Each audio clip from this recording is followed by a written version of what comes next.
The millionaire's twin kids hadn't slept in weeks. Nannies failed, doctors gave up, until a black babysitter walked in and did something so shocking. It changed everything. What she did at midnight left the entire household speechless. And what happened next will stay with you forever. In a grand mansion nestled on the edge of Beverly Hills lived Mr. Jonathan Blake, a grieving millionaire. Ever since his wife passed away, his once cheerful home echoed with silence and sadness. His twin children, Liam and Lily, just 6 years old, hadn't smiled in weeks. Most heartbreaking of all, they hadn't slept through the night since their mother's funeral. Nannies came and went, unable to calm their midnight tears or their fearful dreams. Jonathan tried everything, doctors, lullabies, even therapy, but nothing worked. The mansion's beauty felt hollow, its halls too quiet, its rooms too cold. Jonathan worked late nights, trying to distract himself from his own pain. But every evening, he watched his children's tired faces with helpless guilt. He knew they needed more than just care, they needed healing. Desperate for help, Jonathan contacted an agency known for finding rare talent. They sent over someone unexpected, a woman named Miss Nia Roberts. She was in her early 40s, with warm brown eyes and a voice like velvet. Jonathan was skeptical at first. A resume lacked fancy degrees or elite experience. But her calm presence, firm handshake, and gentle smile convinced him to give her a try. The twins, surprisingly, didn't flinch when they first met her. Lily even whispered, "You smell like cookies," which made Nia laugh softly. That night, Nia tucked them into bed with a lullaby Jonathan didn't recognize. It was soft, soothing, and strangely spiritual, like something ancient. For the first time in months, the twins fell asleep peacefully. But the next night, the nightmares returned. Loud cries echoed through the halls. Jonathan rushed in, but found Nia already there, holding Lily close and humming. Liam clung to her leg, his eyes wide and trembling with fear. "Something's in the shadows," he whispered, pointing toward the darkened closet. Nia didn't dismiss him like the others had. Instead, she lit a small candle. She placed it near the bed, took their hands, and began to pray in a soft, rhythmic tone. Her words were unfamiliar, deep and powerful, yet comforting and warm. It was not just a prayer. It felt like a ritual of protection. The twins' tears stopped, their breathing calmed, and they slowly drifted to sleep. Jonathan watched in disbelief, stunned by the sudden peace. The following morning, the twins woke up laughing, something that hadn't happened in months. They told their father that the dark thing in the closet was gone.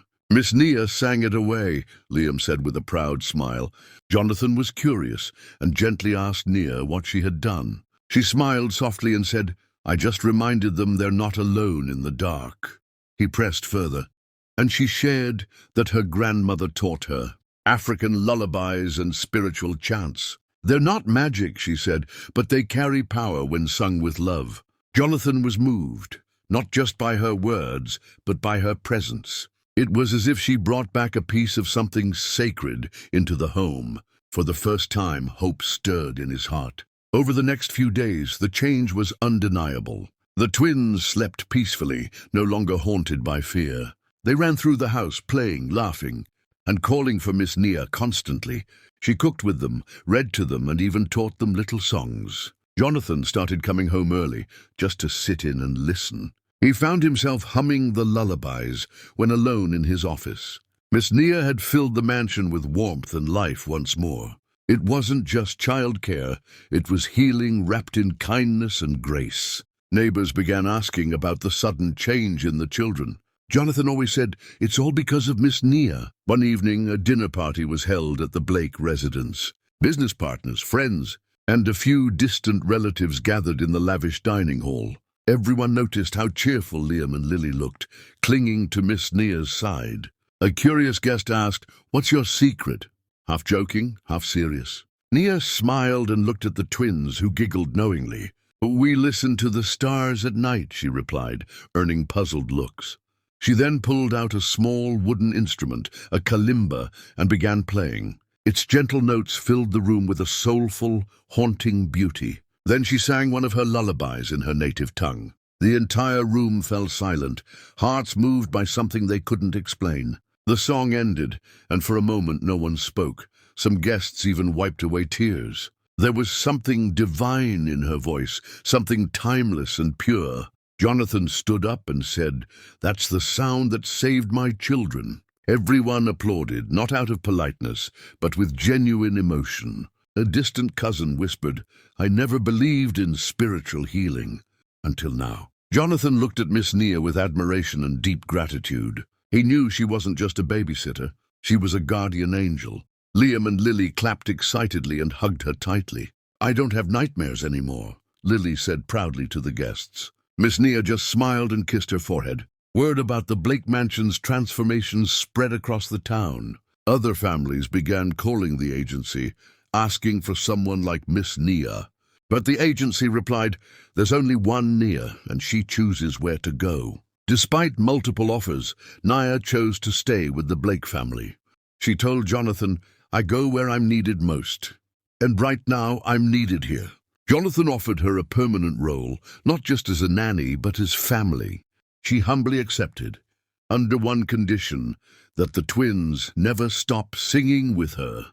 Together, they even recorded a lullaby album that was shared in local hospitals. Doctors reported calmer children in pediatric wards after playing the songs. Nia's gift had begun to touch more lives than anyone imagined. Months passed, and the house that once felt haunted now glowed with laughter and song. The twins flourished in school, confident and joyful, always speaking of Miss Nia. Jonathan, too, had changed, no longer buried in grief, but present and grateful. He found purpose again, inspired by the transformation in his home. He began funding programs that brought music therapy into shelters and orphanages. Nia helped design these programs, teaching others how love and rhythm could heal. One day, a reporter asked her, "Did you expect to change lives like this?" She simply replied, "I only ever wanted to help one child sleep peacefully." Her humility made her all the more beloved, and her lullabies continued to echo in hearts far beyond the mansion walls. Today, the Blake Mansion remains a place of light and warmth. Its once quiet halls now ring with piano keys, laughter, and bedtime songs. In the children's room, a candle still flickers each night by the window. Not for fear, but as a symbol of comfort, a light that guards their dreams. Miss Nia's presence became a legend, not just in the house, but in the entire city. They say she didn't just help the twins, she mended a broken family. She brought music where there was silence, and love where there was sorrow. And all it began with 2 restless children, a grieving father, and a black babysitter who did something no one expected. She sang away the darkness and left the world speechless.